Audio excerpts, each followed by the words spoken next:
9 de agosto de 2014, o programa Hora e a Vez da Pequena Empresa está no ar. E hoje você vai saber sobre as declarações que o contribuinte precisa entregar mensalmente. Ainda temos uma pequena notável altamente sustentável que fabrica tudo de papel. E em nossa sala de visitas, o presidente do Simples, Joseph Cury, recebe o presidente da OAB de São Paulo, Marcos da Costa. Não perca, estamos no ar.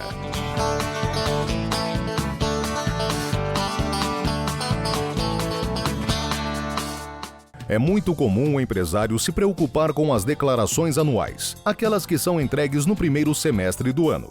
Porém, pouco se fala sobre as declarações que o contribuinte precisa entregar mensalmente. Confira estas dicas e fique atento.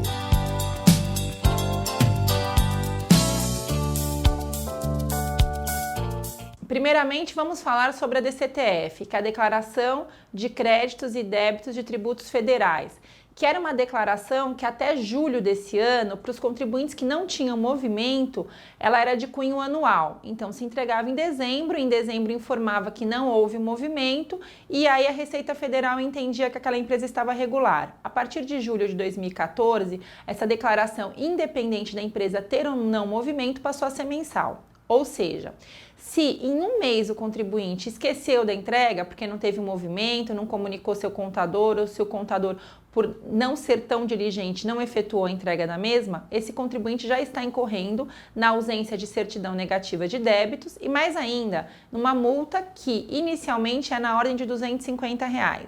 Então pense o pequeno empresário que está nesse momento aí sem movimento e por um descuido incorre numa multa de R$ 250.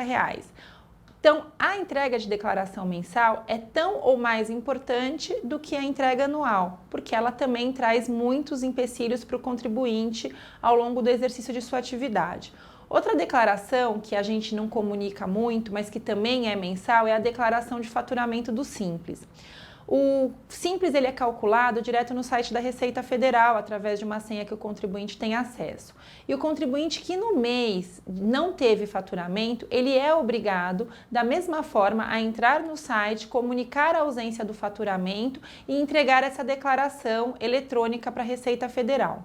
Ainda no caso do Simples, não tem multa, mas já está em projeto de lei a existência de multa, principalmente agora em decorrência de todas essas mudanças que a legislação está trazendo para início de 2015 no âmbito do Simples Nacional.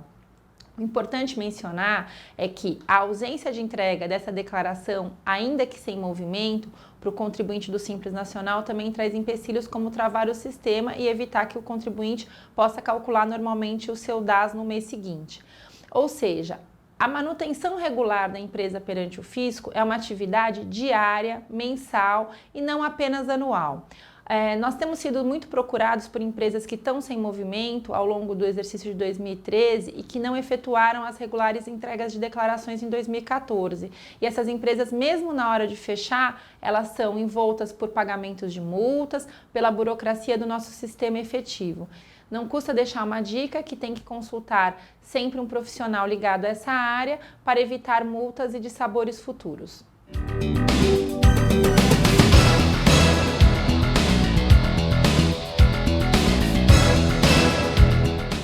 A 36ª Festa das Cerejeiras levou cerca de 40 mil pessoas ao Parque do Carmo, em Itaquera, na Zona Leste, no último fim de semana. A principal atração do evento são as mais de 4 mil árvores floridas do Bosque das Cerejeiras, plantadas pela comunidade japonesa na década de 70. Além de apreciar as flores, o público pôde acompanhar apresentações de dança e música folclórica japonesas e comer comidas típicas orientais. A beleza das árvores sem folhas, cobertas apenas por milhares de flores cor-de-rosa pálido, inspirou a tradição japonesa de esperar ansiosamente esse momento do ano para sentar embaixo das árvores e contemplar a sua beleza com piqueniques e festas.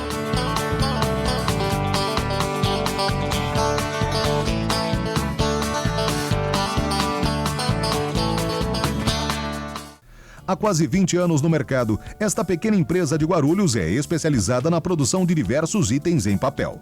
Os projetos são desenvolvidos especialmente para atender às necessidades dos seus clientes. A Papel Moeda atua no mercado há 18 anos produzindo artefatos de papel e papelão. são caixas, convites, cardápios, brindes corporativos. Nosso desafio é executar o que você imaginar em papel e papelão.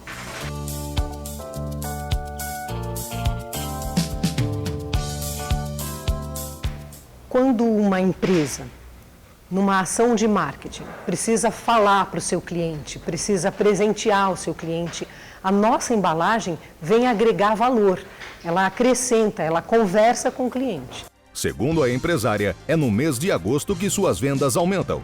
Com isso, novos funcionários são contratados. No segundo semestre, as ações de marketing são mais intensas. Então, hoje, nós temos um quadro fixo de funcionários e, a partir de agosto, a gente contrata temporários para atender essa demanda.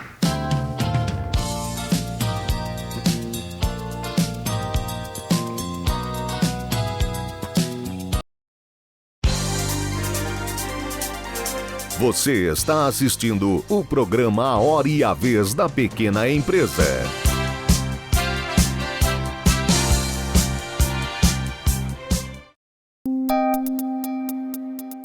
Entrevista da semana.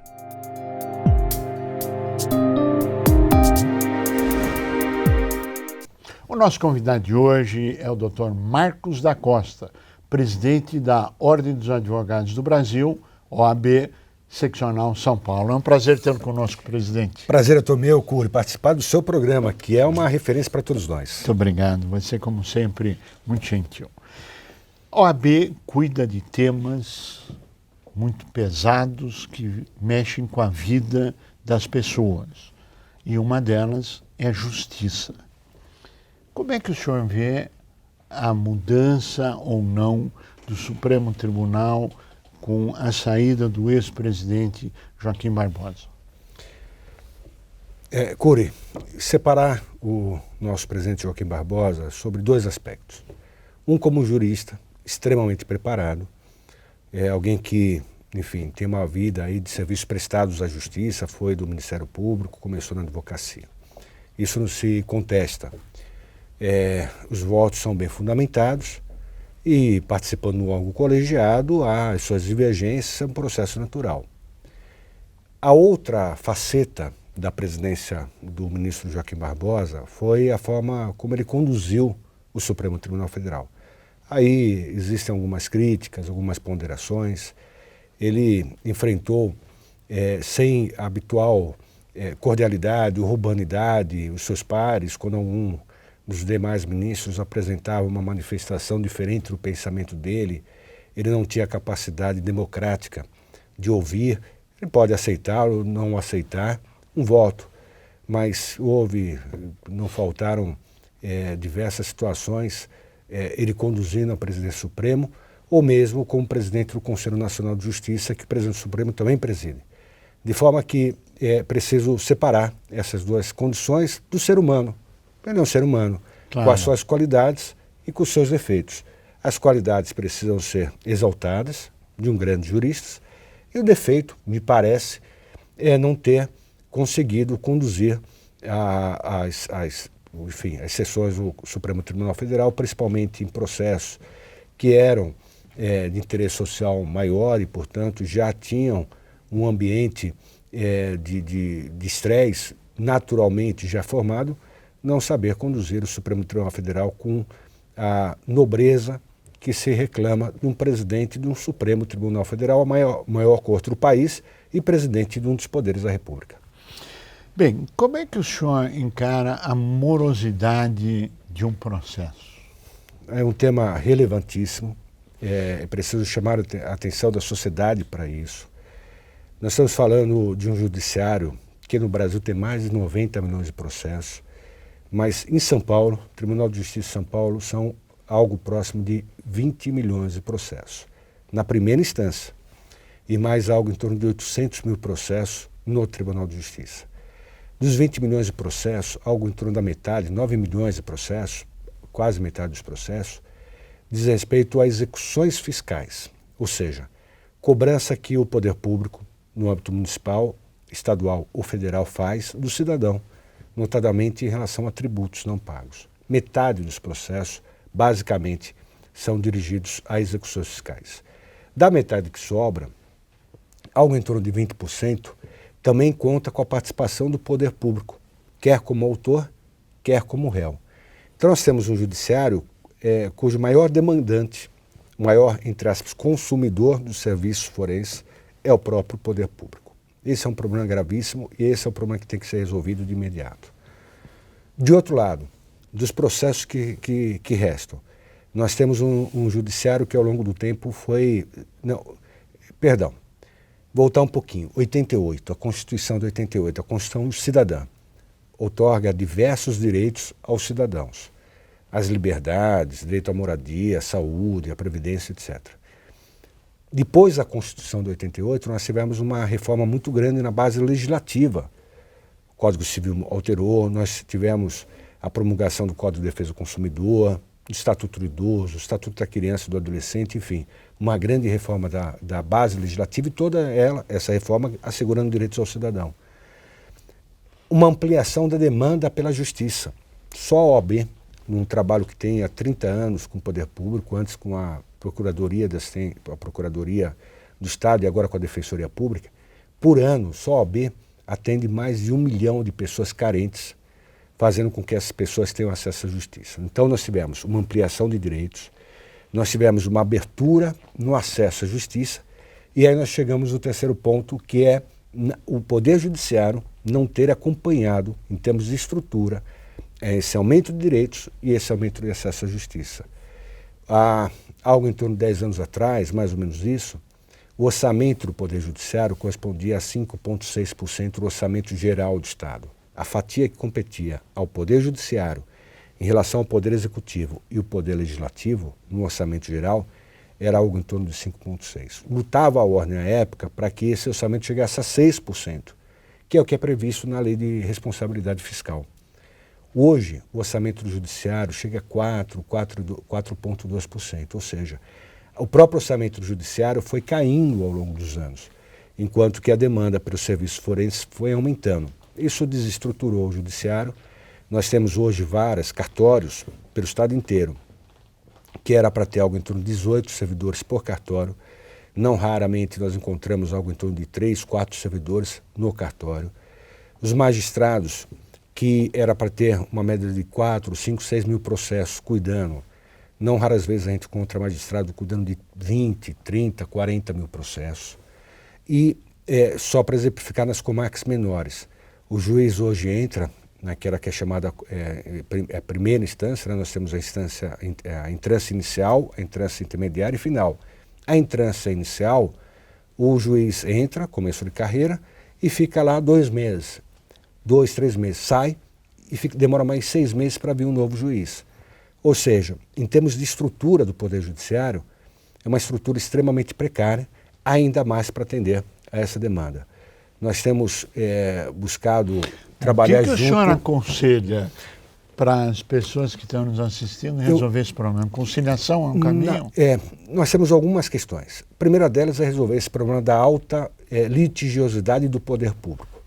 Execução fiscal, tomando metade, o mesmo juiz, tirando comarcas maiores, mas no interior, o mesmo juiz que despacha alimento de uma criança, ou vai lá despachar um pedido de liberdade para um réu preso, ele também tem que despachar a execução fiscal. Então precisa encontrar um caminho para resolver o problema das execuções fiscais. Isso, se resolvido, teríamos metade dos processos de São Paulo. Uma parte também importante, principalmente nas comarcas do interior, diz respeito, algo em torno de 60% dos feitos, a processos que não são de competência da Justiça do Estado, mas seria de competência da Justiça Federal, principalmente questão previdenciária, mas que como não tem a Justiça Federal local, acaba sobrecarregando o juiz estadual. Então precisa também eliminar esse problema. Agora, é preciso trabalhar com a autonomia orçamentária do Judiciário, essa é uma bandeira que a Ordem tem sustentado, é importante dar ao Judiciário os recursos que ele precisa para desenvolver as funções, mas também é preciso trabalhar na gestão do Judiciário. E aí me permite um elogio ao presidente atual do Tribunal de Justiça, o desembargador Nalini, que fez algo que nós temos sustentado, eu inclusive diversas vezes manifestei, criou um conselho para debater temas da justiça, conselho formado por magistrados, por membros do Ministério Público, pela OAB e por representantes da sociedade, para que haja uma discussão, já que nós não temos recursos suficientes, inclusive para saber quais são as prioridades que a sociedade entende mais relevantes para efeito da prestação da justiça.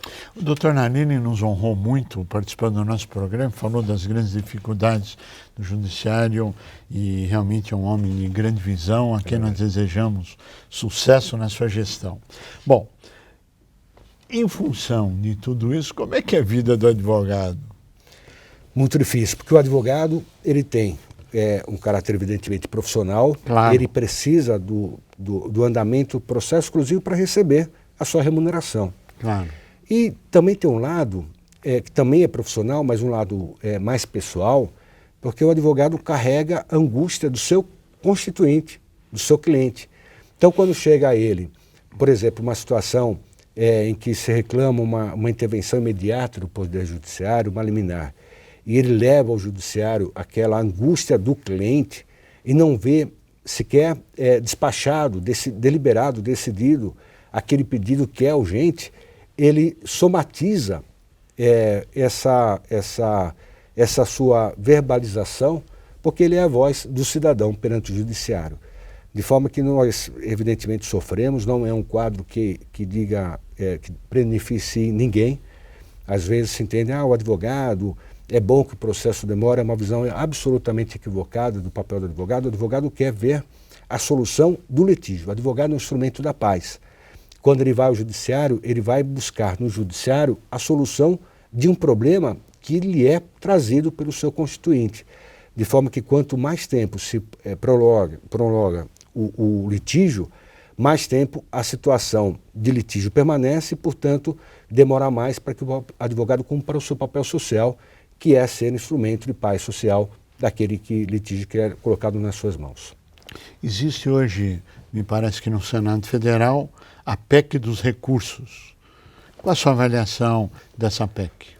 Esse quadro do judiciário, da morosidade, levou a que inicialmente o então presidente do Supremo Tribunal Federal, o ministro Peluso, César Peluso, propusesse uma PEC, uma proposta de emenda constitucional, limitando os efeitos do recurso, fazendo fundamentalmente com que uma decisão de um processo que não acabou ainda, o que tecnicamente se chama decisão transitada em julgado, ou seja, é uma decisão que não tem mais recurso contra ela, antes que houvesse o trânsito julgado, uma decisão que ainda fosse objeto de recurso não apreciado no Supremo Tribunal Federal e no Superior Tribunal de Justiça, ela tivesse uma eficácia como se tivesse acabado o processo. É um equívoco do ponto de vista técnico e do ponto de vista jurídico-social. Do ponto de vista técnico, não se pode dar efeito a uma decisão de um processo que não acabou, como se ela representasse uma decisão final. E não é uma solução do ponto de vista jurídico ou social, porque ele substitui o problema da morosidade, trazendo um novo problema, o problema da insegurança jurídica. Eu imagino, advogado de uma parte, em que há uma decisão que privilegia meu cliente, meu advogado ganhou a ação, meu constituinte ganhou a ação, mas a ação ainda depende do recurso. Como é que eu vou chegar para o meu cliente e dizer, olha, a decisão, embora ela penda de recurso, ela pode ser já executada, vamos já cobrar aquela dívida.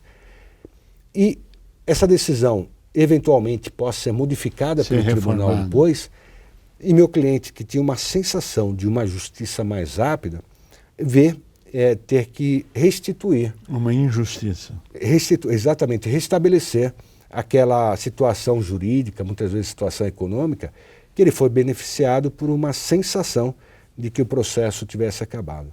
De forma que não é eliminando os recursos ou os efeitos de recursos que se resolve o problema da justiça. Ao contrário, no judiciário como o de São Paulo, que eu insisto, tem 20 milhões de processos, onde nós temos um volume muito grande de comarcas sem juízes, às vezes o juiz ele despacha em 2 varas, 3 varas, não raras vezes em varas situadas em comarcas em outros municípios. Esse juiz que é cobrado por produtividade, ele tem um volume excepcional de processo para julgar, não tem a estrutura necessária, qual que é o resultado disso?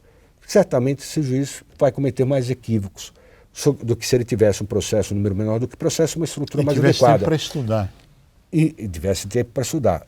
Ao cometer mais equívocos, porque a situação leva a isso, o advogado tem que promover mais recursos para corrigir o equívoco daquela situação anterior. E isso não pode acabar com o recurso, diminuir a quantidade de recurso, resolver o problema da morosidade da justiça. Ao contrário, essa morosidade vai ser solucionada na medida que se der ao judiciário as condições necessárias para que o magistrado possa, desenvolver a judicatura. Presidente, nós chegamos ao final do nosso tempo.